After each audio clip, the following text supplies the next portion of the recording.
sebagai obat, tentu ada yang diobati. Kalau ada yang diobati, tentu ada penyakit. Kira-kira penyakit apa yang diobati oleh Al-Quranul Karim? Insya Allah dalam perayaan Nuzul Quran malam hari ini kita akan mengidentifikasi penyakit apa sih yang sesungguhnya disebutkan oleh Al-Quranul Karim. Salah satu penyakit berat yang dimiliki oleh manusia, termasuk saya tentunya, penyakit hasad, penyakit dengki. Kalau bahasa kita penyakit iri hati. Ini salah satu penyakit yang sejak zaman Nabi Adam sampai manusia terakhir pada hari kiamat selalu ada penyakit ini, Pak. Ternyata inilah salah satu hikmah diturunkan Al-Quran untuk mengobati salah satu penyakit kronis ini. Kalau COVID-19, mohon maaf, resikonya paling mati, Pak. Betul apa tidak?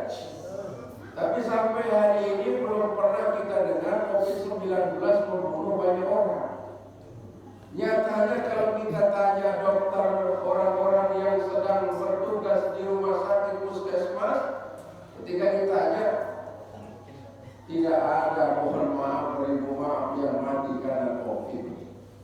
Ini betul apa tidak? Tapi faktanya demikian. Kalau penyakit zahir itu resikonya dunia, ya paling banter yang mati itu. Tapi kalau penyakit hati seperti penyakit hasad tadi, resikonya dunia akhirat, Pak. Di dunia banyak orang tidak senang dengan kita. Di akhirat, mohon maaf, bisa menjadi penyebab kita celaka di hadapan Allah Subhanahu wa Ta'ala. Maka sebab itu jauhkan, hindarkan, obati penyakit hasad, karena sangat besar pengaruhnya dunia akhirat dalam hidup kita manusia. Apa sih hasad ini, Pak? Kata Nabi, penyakit hasad itu kita tidak senang melihat orang lain diberikan nikmat yang banyak oleh Allah. Ada tetangga kita rumahnya besar, mobilnya mahal, istrinya cantik, hartanya melimpah ruah. Kadang-kadang kalau ditanya orang tuh, tetanggamu kok banyak mobilnya, kenapa rumahnya bertingkat? Bukan hasil korupsi. Itu tandanya kita hati-hati namanya. Itu tetanggamu tiap saat naik jabatan, naik pangkat, Masya Allah, nikmat Allah melimpah ruah. Itu kan karena dia sombong menyolong. Padahal sesungguhnya itulah bagian dari penyakit hati yang melekat pada diri kita manusia. Dan penyakit hasad ini, Pak, kedengkian ini biasanya ada di sekitar kita, Pak. Orang yang iri dan dengki dengan kita ini, mohon maaf, orang-orang yang dekat dengan kita. Saya mau tanya, yang mendorong Nabi Yusuf masuk ke dalam sumur orang jauh atau orang dekat? Saudara kandungnya, Pak. Yang menggali sumur di depan rumahnya dengan niat mencelakai Nabi kita Muhammad SAW, orang jauh atau orang dekatnya, Pak? Orang dekatnya, paman kandungnya sendiri, Abu Lahab. Satu hari Abu Lahab ini mikir bagaimana sih cara mencelakai Muhammad. Dengan segala macam cara tidak mampu. Akhirnya dia panggil istrinya, gimana sih cara membunuh Muhammad itu? Pengikutnya makin banyak, dia dipuja, disanjung di sana sini. Makin banyak orang-orang masuk Islam di tangannya. Saya bingung bagaimana mencelakainya. Akhirnya dia punya akal. Dia orang, mohon maaf, yang tidak baik. Banyak sekali akal-akal yang tidak baik yang dilakukan, termasuk Abu Lahab. Akhirnya dia memerintahkan orang-orang dekatnya untuk menggali sumur, bukan untuk mencari air. Ketika sumur itu sudah dalam, lalu dia bilang sama istrinya, kamu ambil karpet, tutup sumur ini. Istri nanya, untuk apa? Pokoknya kamu diam. saya akan pura-pura sakit. Terus kamu panggil Muhammad, yang bisa mengobati saya dia Muhammad itu. Nanti saya pura-pura sakit menggigil. Nanti kalau dia masuk lewat pintu ini, langsung dia terjerumus ke dalam, langsung kita tumpuk dengan tangan, matilah Muhammad. Akhirnya rencana jahatnya mulai diatur. Lalu dia pura-pura sakit Bapak Ibu. Dipanggillah Rasulullah untuk mengobatinya. Akhirnya Nabi kita Muhammad datang menjenguk pamannya yang sedang sakit pura-pura itu.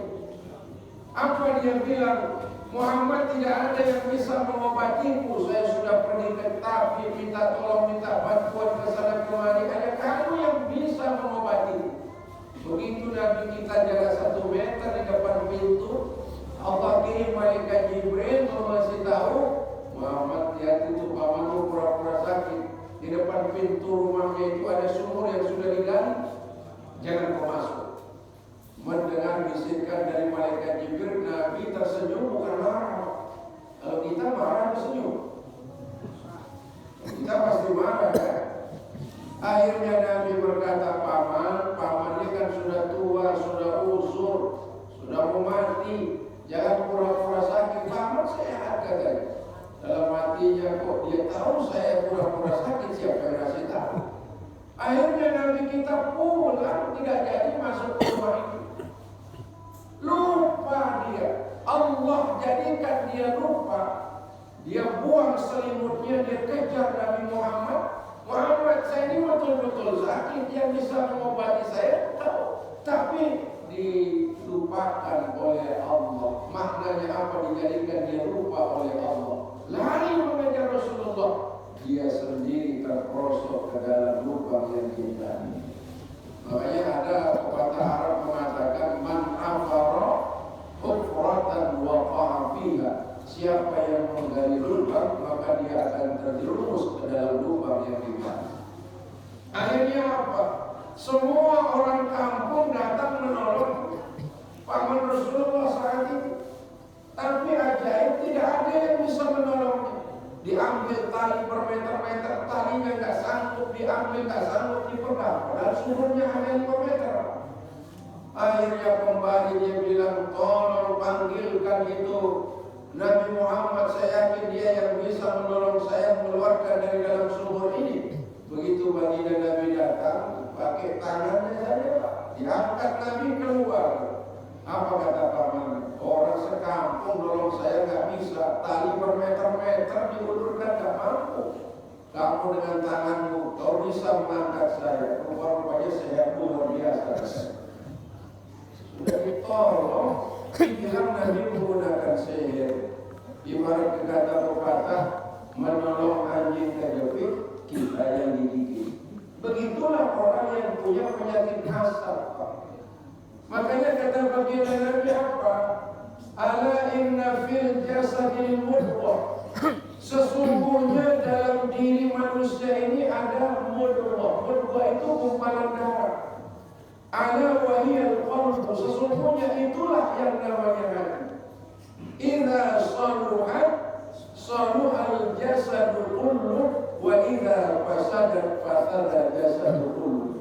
Kalau hati kita baik, hati kita lembut, hati kita bersih, hati kita lunak, maka seluruh anggota badan kita ini baik. Kata salah satu ulama tasawuf, hati kita ini ibarat panglima. Mata, hidung, kuping, tangan, kaki kita ini ibarat prajurit. Apa kata panglima, begitu kata prajurit. Betul atau tidak? Bapak-bapak berangkat dari rumah menuju tempat ini, yang berangkat duluan badannya atau hatinya? Hatinya yang berangkat duluan. Bismillahirrahmanirrahim, saya mau silaturahim, mau hadir dalam rangka nuzulul Quran, mendengarkan ceramah, bertemu dengan orang-orang yang kita cintai, seiman, seagama, sekeyakinan. Sebelum badannya berangkat, sebelum sepeda motor starter, sebelum kendaraan, Masya Allah dihidupkan mesinnya, hatinya sudah berangkat kemari. Sebab itu menjaga dan memelihara hati itu bagian dari yang terpenting dalam perkara ibadah dan ketaatan kita kepada Allah. Karena kita sering diingatkan oleh Nabi. Kata Rasulullah sallallahu alaihi wasallam, "Inna Allah la yanzuru ila ajsamikum." Sesungguhnya Allah tidak melihat kepada badanmu, tidak melihat penampilanmu, tidak melihat pakaian kita mahal atau murah. Lagi sudah mendekati Lebaran ini, sudah hampir orang tua pusing 7 keliling memikirkan baju baru, ya apa tidak? Sandal baru, baju baru, sepatu baru, motor mobil baru, istri.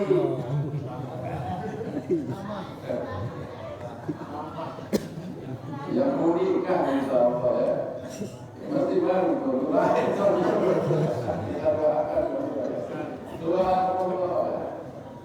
Jadi sesungguhnya bukan itu yang dilihat oleh Allah, mohon maaf. Walakin Allah yanzuru ila qulubikum wa amwalikum. Allah hanya melihat hatimu. Saya selalu selipkan setiap ceramah mengumpamakan hati itu ibarat gelas.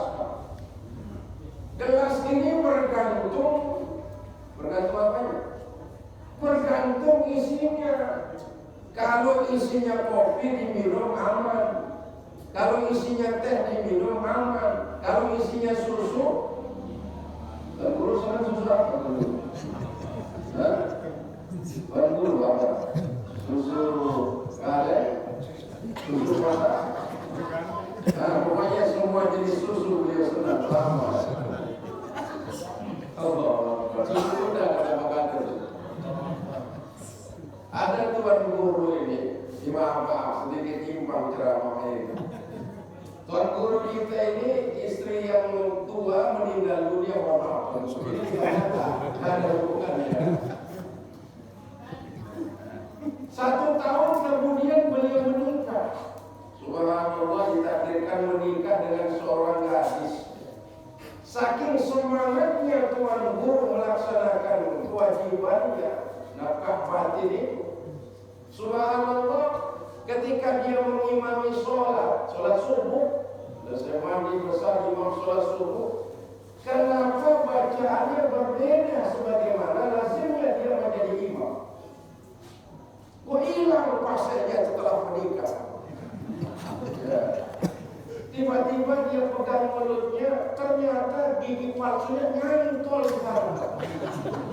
La ilaha illallah Muhammadur Rasulullah. Saking semangatnya nyantol di sana. Allahu Akbar. Hadirin jamaah yang dirahmati oleh Allah. Ya, dia belok-belok di ceramah. Lampau di mana tidak tahu, betul ya. Setelah dipikirkan kemana ya. Akhirnya dia ingat, oh ternyata gigi palsunya nyantol di sana di tempat istri. Apa yang sudah dibaca? Allahu Akbar. Jamaah yang dirahmati oleh Allah, maka hati kita ini sesuatu yang memang sangat penting untuk jaga dan dipelihara dengan baik. Posisinya dia di dalam, nggak di luar. Kalau posisinya di luar, gampang meliharanya, membersihkannya. Tapi posisinya di dalam. Dulu baginda Rasul Muhammad SAW usia beberapa tahun dibandingkan oleh malaikat Jibril, dibelah dadanya, dibersihkan. Sampai pada masanya begitu beliau melaksanakan peristiwa Isra Mi'raj, kembali dibelah dadanya, dibersihkan. Artinya apa? Ini sangat penting untuk dijaga dan dipelihara hati. Subhanallah. Penyakit dengki ini penyakit yang sangat luar biasa.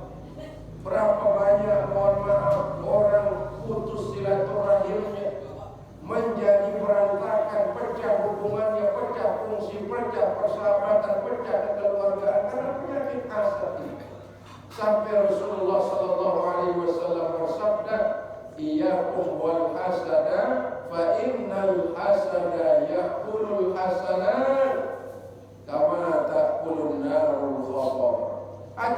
dengan penyakit dengki.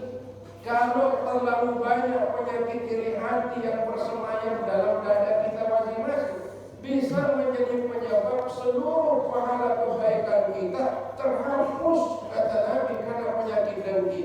Tidak ubahnya laksana api yang memakan kayu bakar pada saat ibu-ibu masak di dapur. Auzubillah. Bisa terhapus pahala sholat, terhapus pahala sedekah, terhapus pahala haji umrah, terhapus pahala puasa Ramadan, terhapus pahala kebaikan dan ketaatan. Karena boleh jadi terlalu besar penyakit hati, terutama hasad yang bersemayam dalam diri. Sebab itu Allah turunkan Al-Quran Al-Karim sebagai obat. Obat maknanya kita sadar bahwa apa yang kita miliki itu yang terbaik bagi kita menurut Allah. Buat apa kita iri hati, Pak?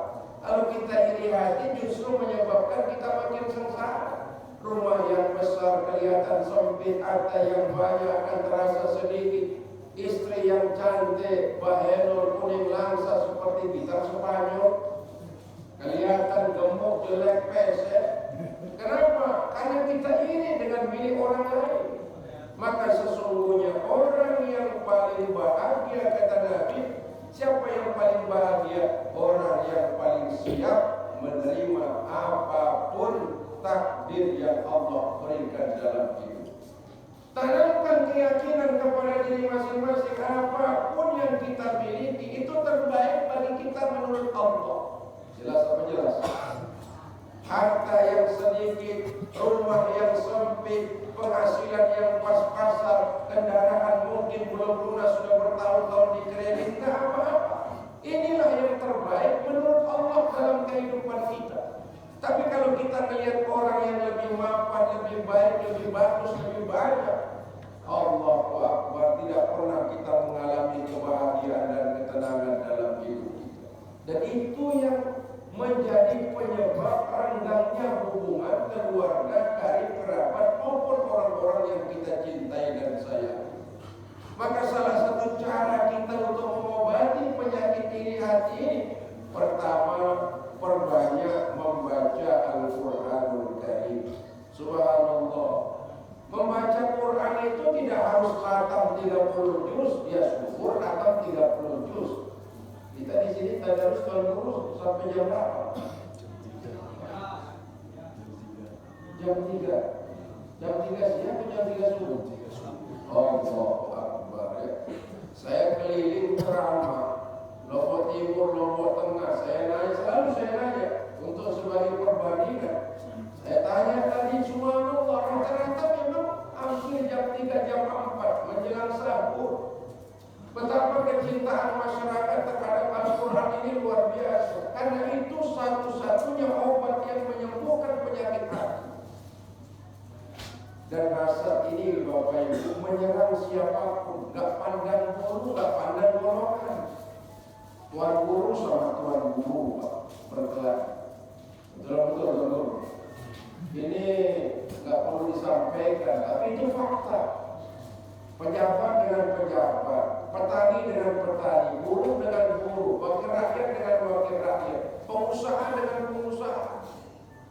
Makanya pantas kata Allah, wa in tamsaskum hasanatun tasu'hum. Kalau kita dapat nikmat, banyak orang iri hati. Ternyata sudah dijelaskan oleh Allah dalam Al-Quran. Wa in tusibkum sayyi'atin farihu biha. Tapi kalau kita dapat musibah, bangkrut, pensiun, hilang kehormatan dan harga diri, harta benda sudah ludes, tidak ada lagi. Ya Prabu biha, kata Allah, banyak orang senang syukur, rutin sudah. Dulu sombong jadi pejabat, syukur miskin sekarang, dulu bakhil 17 setan. Syukur sekarang kehilangan pengikut, dulu waktu jadi tuan guru gaya macam-macam. Itu kata orang Pak.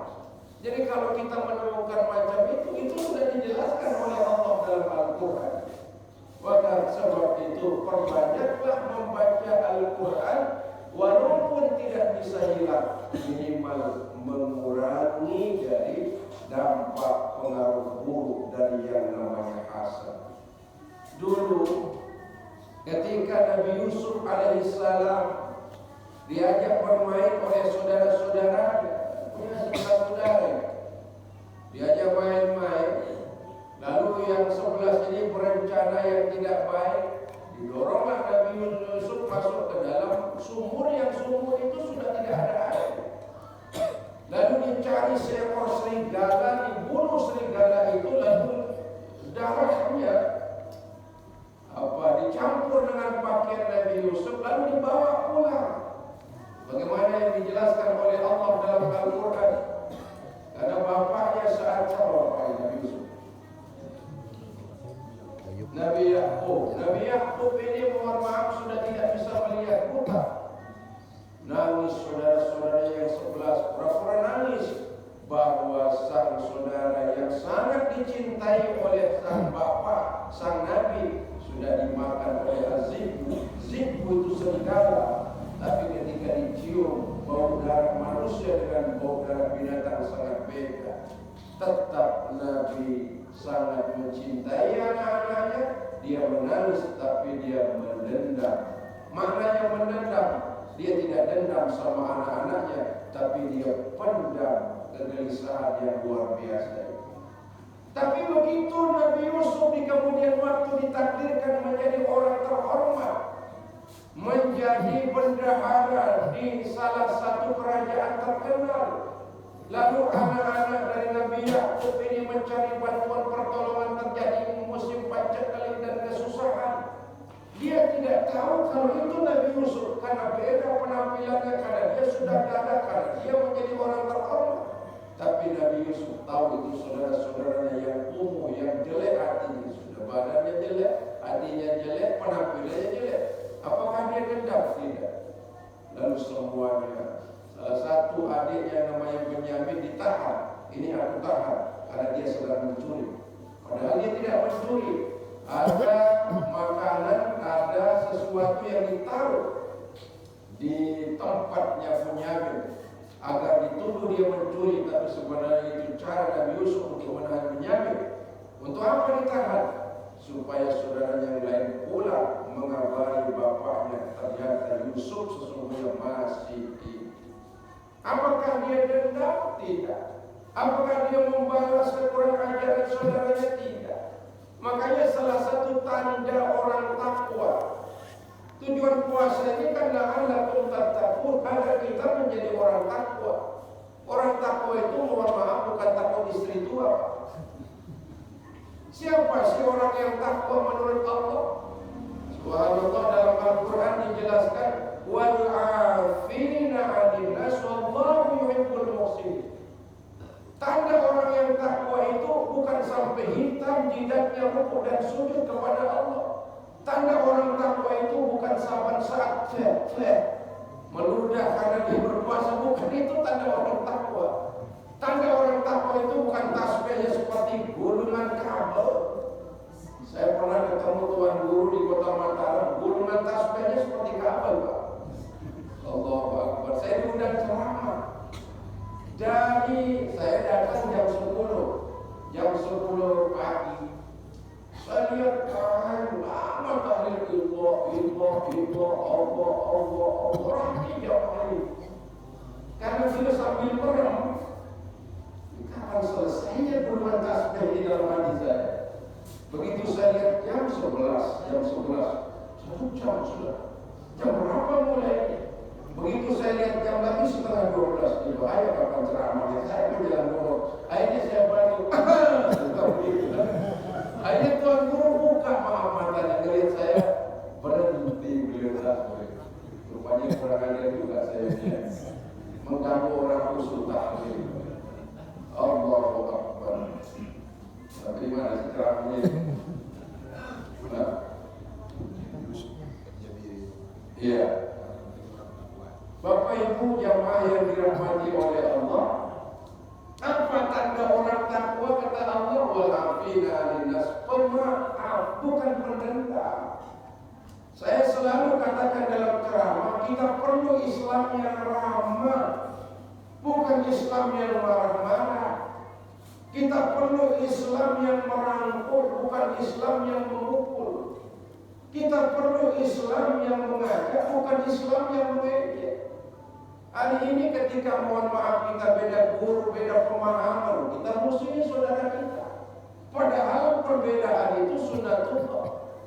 Tidak bisa kita seragamkan orang semua di sini harus NW, kalau nggak NW kita usir, kita bunuh, atau kita musuhi, nggak boleh. Atau di sini harus semua Muhammadiyah, kalau nggak Muhammadiyah singkirkan dia, jangan jadikan sahabat, nggak boleh.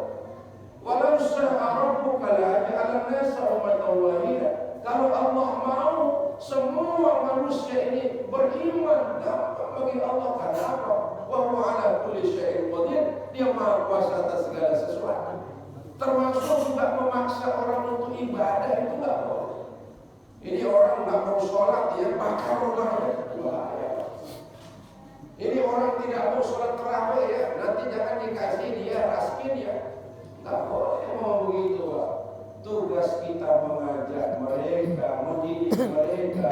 Wal mau'izatil hasanah, dengan mau'izah hasanah, dengan nasihat yang lembut, yang santun, yang menyenangkan, tidak mengucilkan, tidak menggurui, tidak mencaci maki, tidak menghina mereka.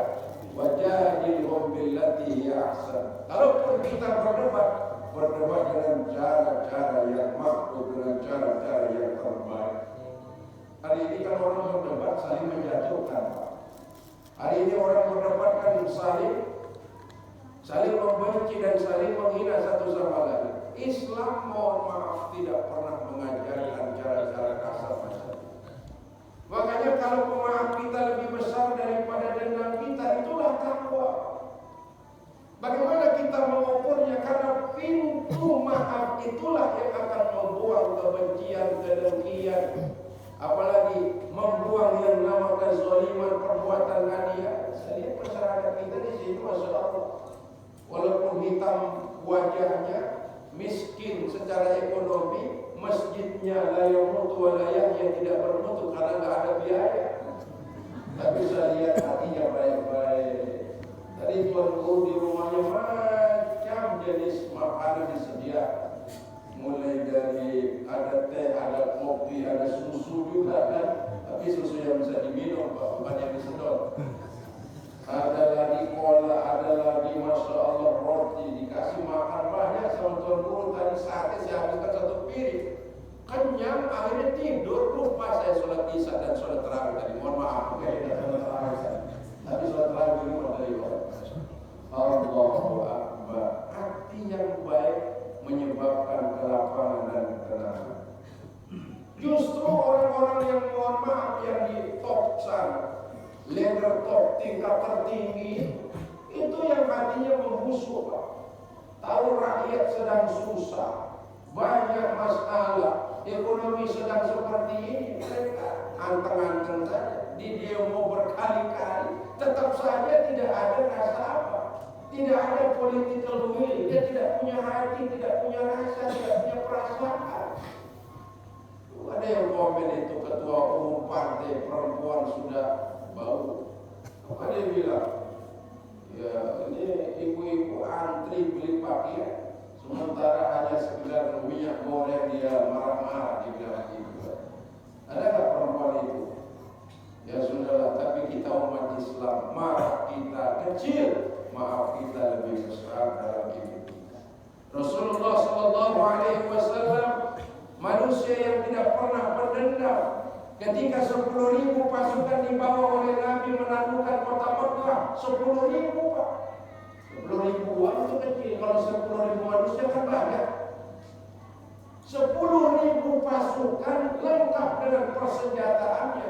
Ada sahabat berkata, ini hari pembalasan. Di masa lalu kalian usir kami beserta Nabi, kalian hina kami, kalian lakukan sesuatu yang tidak baik kepada kami. Kami akan membalas kekejian kalian. Kata seorang sahabat.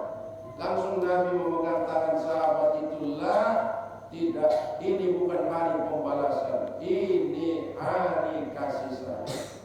Yang masuk ke rumah Abu Jahal, Abu Lahab, Abu Bakar, Sufyan, Abu Gosol, Abu Jahal sekalipun aman. Tidak ada kezaliman dibalas kezaliman, tidak ada perbuatan aniaya dibalas dengan perbuatan aniaya. Itulah makna wa ma arsalnaka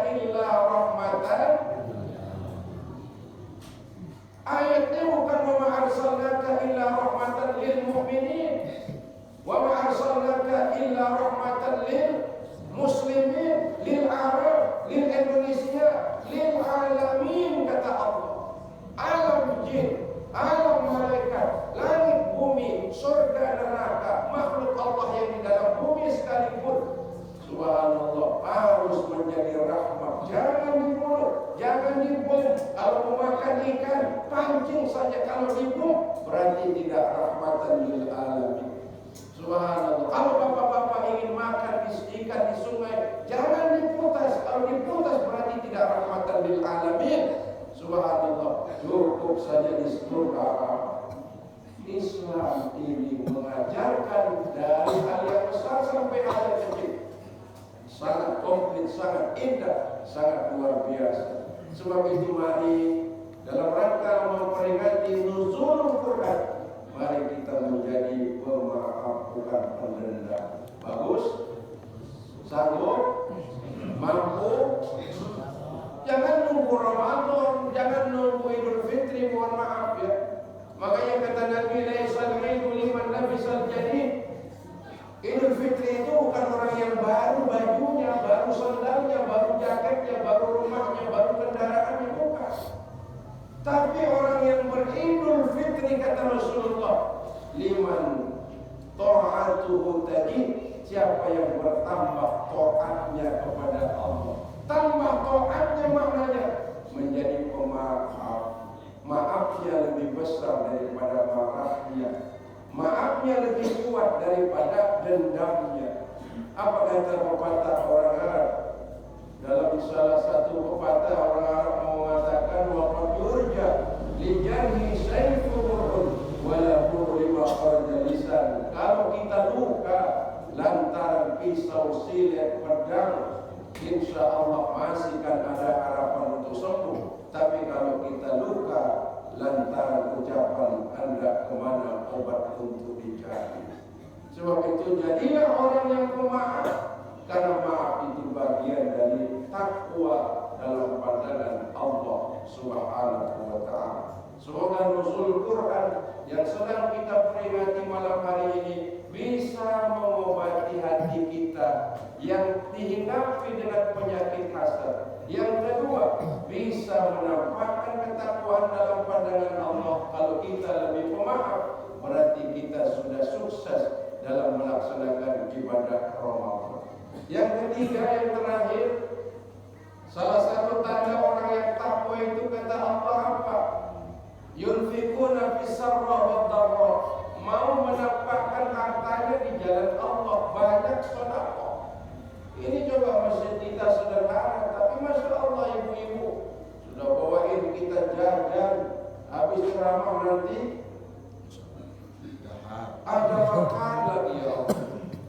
Walaupun suasana sangat memprihatinkan, ekonomi sedang lagi seperti ini, susahnya luar biasa, tapi kenapa tidak menghalangi sedekah? Itu tanda takwa kata Allah. Fisarra wa dharra, bersedekah pada waktu lapang itu biasa. Kalau ada orang kaya rajin sedekah, rajin beramal, menyantuni fakir miskin, yatim piatu, membantu orang-orang yang susah, itu biasa karena dia kaya, ada kelapangan. Tapi ada orang miskin, hartanya terbatas, uangnya terbatas, nikmat Allah terbatas, tapi keterbatasannya tidak menghalangi sedekahnya untuk menolong dan membantu sesama. Luar biasa.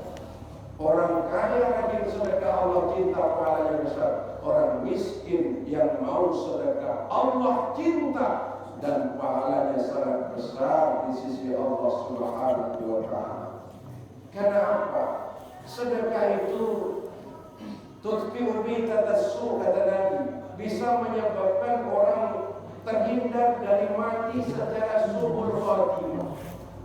Kedua, sedekah itu yuzhibna sayyi'at, menjauhkan kita dari bala, bencana dan musibah.